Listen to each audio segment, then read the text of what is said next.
भारत का सबसे मजबूत किला। भारत ऐतिहासिक किलों और इमारतों का देश है। यहाँ पर प्राचीन संस्कृति के एक से बढ़कर एक उदाहरण मिल जाएंगे। सभी किले और इमारतें अपने अंदर कई राज्य और वीर गाथाएं समेटे हैं, लेकिन इनमें से एक किला ऐसा है जिसका नाम इतिहास के पन्नों में सबसे ज्यादा बार आक्रमण हुए किले की लिस्ट में शामिल है। ये किला राजस्थान के हनुमानगढ़ में स्थित है और इसका नाम भटनेर किला है। घग्घर नदी पर बने इस किले का निर्माण भाटी वंश के राजा भूपत सिंह ने कराया था। भाटी वंश के राजा के वंश के नाम पर ही इस किले का नाम भटनेर किला पड़ा। इसका मतलब है भाटी का किला।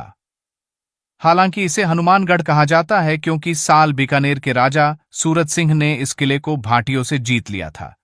जिस दिन उन्हें जीत मिली थी वह मंगलवार का दिन था और इस दिन को हनुमान जी का दिन मानते हैं, इसलिए इसका नाम हनुमानगढ़ रखा गया।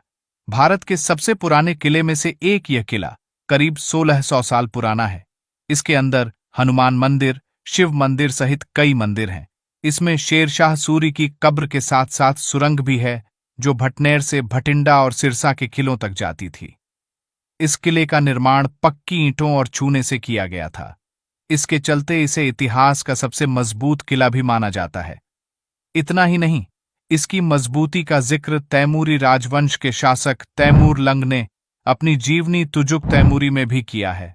तैमूर ने इसे हिंदुस्तान का सबसे मजबूत किला बताते हुए लिखा है कि भटनेर जैसा मजबूत किला उसने अपनी जिंदगी में कभी नहीं देखा है। साथ ही अकबर ने अपनी पुस्तक एन अकबरी में इसका वर्णन किया है। इसके बाद किला सन 1500 तक भाटियों, जोहिया और चायल के कब्जे में रहा, जब इसे बीकानेर के राव जेठू सिंह ने ले लिया था। चायल और बीकानेर के शाही परिवारों के कब्जे के अलावा यह 2 बार मुगल नियंत्रण में भी आया। शोधकर्ताओं का मानना है कि मोहम्मद गौरी और पृथ्वीराज चौहान के बीच लड़ी गई तराइन की प्रसिद्ध दूसरी लड़ाई जिले के वर्तमान तलवाड़ा झील क्षेत्र में हुई थी। इतिहासकारों के अनुसार इस किले से पंजाब के भटिंडा और हरियाणा के सिरसा तक एक बहुत बड़ी भूमिगत सुरंग थी। विदेशी आक्रमणकारी जब भारत में प्रवेश करते तो उनका पहला सामना भटनेर से ही होता था।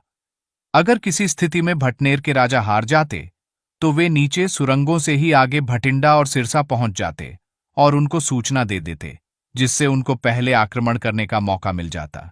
इसीलिए ही भटनेर को भारत का प्रवेश द्वार भी कहा जाता है, क्योंकि मुगलों सहित जितने भी विदेशी आक्रांता भारत में आए उनका पहला सामना भटनेर में ही होता था।